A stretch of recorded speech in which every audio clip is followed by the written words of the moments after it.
Bom dia, pessoal. E aí? Todo mundo na paz de Deus? Mais uma vez, ó. Quem não tem cão, caça com gato, né? A Berenice fala. Ó pra você ver. Vou ter que mexer nessa sapata, né? Freia aí, porque, ó. Caiu um grampozinho daqui de baixo. Bem aqui de baixo do outro lado. E ó como é que põe o macaco. Olha o jeito que escorre o carro. Se caso acontece alguma coisa. E lá do outro lado, ó. Vocês verem uma pedra de um lado do pneu, do outro. Caso venha escapulir alguma coisa.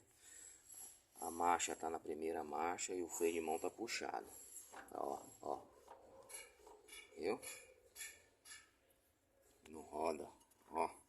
Trava. Dá pra você tirar os parafusos. Até mais.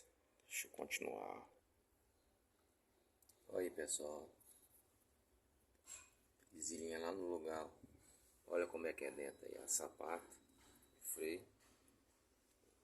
Uma partilha a cada lado. Viu? Tudo encaixadinho. Olha aí, ó. Para a trepidação, ó. Tava batendo demais, tá vendo? Aqui, ó. Botei uma arruelinha aqui no meio. Tá bem fininha. Eu medi o tamanho do parafuso. Aí segurei a sapata para não cair, né? Tirei o parafuso devagarinho, segurei as borrachinhas aqui por baixo, botei a arruelinha e botei o parafuso de novo. Agora tá justinho, ó. Justinho, entendeu? Nem mexe.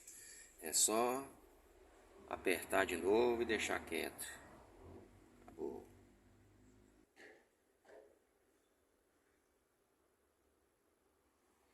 Roda no lugar, serviço, ó.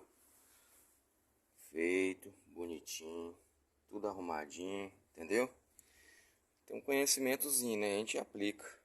Mas não pode ter preguiça também não, viu? O trabalho é pesado. Se tivesse uma elevador era rápido, né? Mas se entrar embaixo de carro é brabo. Não é fácil não. A chave que eu usei, essa aqui, comprei, gastei dinheiro todo, não serviu pra nada. Foi a chave de roda mesmo.